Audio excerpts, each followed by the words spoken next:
Hello friends, welcome back to my YouTube channel live study let's break the hurdle. तो आप लोग की तैयारी कैसे चल रही है सबसे स्टेनोग्राफर स्किल टेस्ट के रिगार्डिंग। और बहुत सारे बच्चों का एक क्वेश्चन ये भी था कि भाई आपका जो स्किल टेस्ट है वो कब शेड्यूल्ड है और कहाँ ऐसा है। तो अगर आपने रिजल्ट देखा होगा तो उसमें साफ साफ लिखा है कि आपके 15 फैब को और 16 फैब को जो है आपका स्किल टेस्ट शेड्यूल है। अब बहुत से बच्चों का क्वेश्चन ये भी आ रहा था कि क्या 2 दिन में 60,000 अप्रॉक्सीमेटली बच्चों का जो स्किल टेस्ट हो वो कैसे हो सकता है। तो यार वो सारे काम एसएससी के हैं तो उनके ऊपर छोड़ दो, आप ज़्यादा फालतू की टेंशन मत लो। बस आप लोग अपनी जो तैयारी है वो बहुत अच्छे से करो, ठीक है। मैं कुछ पॉइंट्स के ऊपर यहाँ पे बात करने वाला हूँ कि जो मेजर जो क्वेश्चन आए थे जिन पे मैं डील कर सकता हूँ। पहला क्वेश्चन कि बहुत सारे बच्चे ये पूछ रहे थे कि क्या हम 30 डेज़ में स्किल टेस्ट क्वालिफाई कर सकते हैं, हम बिगिनर बच्चे हैं। कुछ बच्चों के तो ऐसे क्वेश्चन थे कि हम बिगिनर हैं, और कुछ बच्चे बोल रहे थे 60 से 70 के बीच में लिख रहे हैं क्या हमें जाना चाहिए नहीं जाना चाहिए।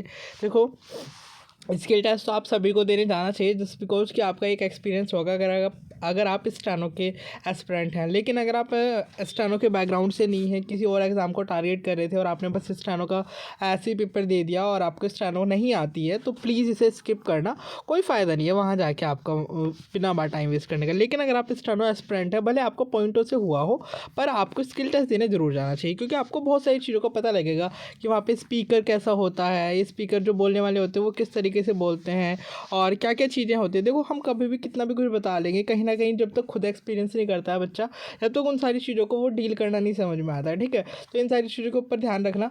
तो जिनके भी मार्क्स अपनी कट ऑफ से ऊपर हैं तो उन्हें प्लीज़ जाना चाहिए, ठीक है। पहला क्वेश्चन तो ये था। दूसरा क्वेश्चन ये था, जो बिगिनर बच्चे हैं उनका क्या करना है। देखो, बिगिनर बच्चे प्लीज़ अपने जो पैसे हैं वो वेस्ट मत करो और प्लीज़ किसी भी इंस्टीट्यूट के चक्कर में मत पड़ो जो ये दावा करता हो कि मैं 1 महीने में निकलवा दूंगा। मैं लिख के दे रहा हूँ, स्किल टेस्ट 1 महीने में नहीं निकल सकता, ठीक है। जिसको बिलीव करना है करो, नहीं करना मत करो भाई, आपके वैसे वेस्ट होंगे, मेरा तो कुछ नहीं जाएगा। बस मेरा एक सजेशन है कि प्लीज़ अपने पैसे वेस्ट मत करो।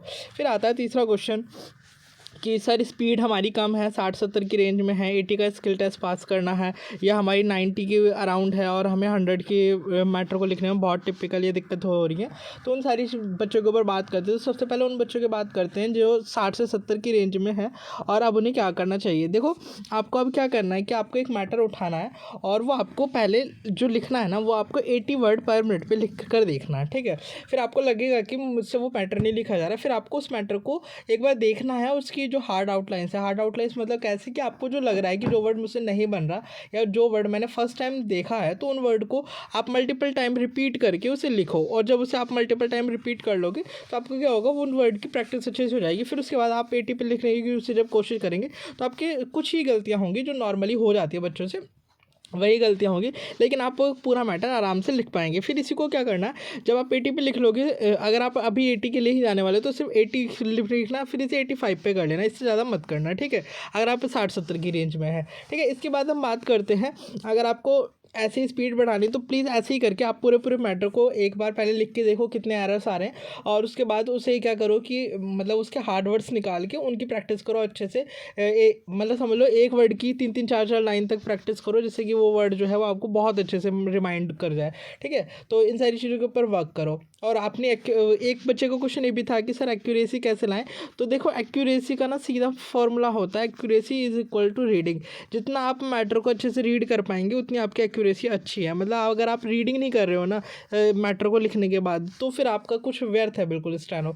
मान लो आपने 200 वर्ड ही लिखे, लेकिन आप उसे एक बार गो थ्रू करो, उसे रीड करने की कोशिश करो, क्योंकि जब आप एक बार वर्ड को रीड करने की कोशिश करते हो तो आपको जैसे मान लो कुछ गलतियाँ यहाँ वहाँ दिख रही हैं, तो इन गलतियों के ऊपर आप नेक्स्ट टाइम जरूर वर्क करोगे। अगर आप किसी और को सुना रहे हो तो बंदा टोकेगा तुम्हें कि नहीं यहाँ पे ऑफ नहीं था, यहाँ ऑल था, यहाँ पे ये नहीं था ये था। तो उन सारी चीज़ों के ऊपर क्या होगा कि जैसे मान लो जो भी गलतियाँ वो आप नेक्स्ट टाइम ध्यान रखोगे कि नहीं, मुझे इसके लिए कुछ अलग चीज़ें करनी पड़ेगी जिससे कि मुझे जो डिफ्रेंशिएट हो जाए, ठीक है। तो इन सारी चीज़ों के ऊपर वर्क करो। सबसे स्पेशली है कि रीडिंग के ऊपर सबसे ज़्यादा काम करो, ठीक है। अब कुछ बच्चों का क्वेश्चन ये भी था कि सर कितने ट्रांसक्रिप्शन करें डेली के। तो मुझे लगता है कि 2 ट्रांसक्रिप्शन मोर देन सफिशिएंट है। अगर कोई भी बच्चा जा रहा है, ज़्यादा ट्रांसक्रिप्शन के चक्कर में मत पड़ो, क्योंकि बहुत ज़्यादा टाइम कंज्यूम होता है ट्रांसक्रिप्शन करने में, ठीक है। 2 ट्रांसक्रिप्शन मोर देन सफिशिएंट है, ठीक है। जो बिल्कुल ही नहीं कर रहे हैं तो उन्हें अलग से टाइपिंग करने की भी ज़रूरत है। तो प्लीज़ टाइपिंग को इग्नोर मत करो, क्योंकि बहुत सारे बच्चों का ऐसा होता है कि रीडिंग उनकी बिल्कुल स्लो होती है और वो रीडिंग करने में सबसे ज़्यादा टाइम लेते हैं। तो और अगर आप उनकी टाइपिंग भी स्लो हुई ना तो किसी एंगल से वो 50 मिनट और 40 मिनट में भी जो है मैटर को टाइप नहीं कर पाएंगे। तो आपकी देखो ओवरऑल बात रीडिंग पे ही आ जाती है। अगर आप रीड अच्छे से कर लोगे मैटर को तो आप उसे टाइप भी अच्छे से कर लोगे और उसे एक्यूरेट भी कर पाओगे, ठीक है। तो इन सारी चीज़ों के ऊपर ध्यान रखना है आप लोगों को। और बहुत सारे बच्चों को क्वेश्चन आता है कि फाइनल मेरिट कब तक आएगी। देखो फाइनल मेरिट का देखो मैं अभी कोई भी कट ऑफ नहीं बना सकता, उसके पीछे सबसे बड़ा रीज़न है कि ना तो हमें अभी वैकेंसी का पता है, ठीक है। अगर वैकेंसी का थोड़ा भी रफ आइडिया लगा पाता मैं या कुछ ऑफिशियल अपडेट होता तो भाई उस हिसाब से भी हम जज करते। और वहीं अगर मैं बात करूँ वैकेंसी के अलावा जो आपकी मार्क्स हैं वो भी डिस्क्लोज नहीं हुए हैं, तो अभी तक हम कैसे किसी भी एंगल से मैं नहीं बता सकता हूँ कि फाइनल कट ऑफ क्या जा सकती है। लेकिन जिनका भी नाम आपकी लिस्ट में है ग्रेड सी और ग्रेड डी में है वो लोग बहुत अच्छे से प्रिपेयर हो जाएं, उनका कहीं ना कहीं सिलेक्शन हो जाएगा। मैं ये नहीं कह रहा हूँ कि ग्रेड डी वालों का बिल्कुल नहीं होगा, देखो चांसेस कुछ भी हो सकते हैं होने को, क्योंकि फैब में आपका जो स्किल टेस्ट है वो होना है। तो बहुत सारे ऐसे बच्चे होंगे एस्पिरेंट होंगे जो सिर्फ ऐसे ही देने चले गए थे पेपर को जस्ट बिकॉज कि उनका आगे सीजीएल का एग्ज़ाम था या कोई भी एग्ज़ाम था, इसलिए बस एक बार प्रैक्टिस के लिए वो स्टेनो का एग्ज़ाम अपेयर कर गए, लेकिन उनका कोई औचित्य नहीं था और फिर 1 महीने के स्किल टेस्ट को वो वैसे भी इग्नोर ही करेंगे, इसमें नहीं घुसेंगे। तो चांसेस बन सकते हैं, काफ़ी हाई चांसेस है।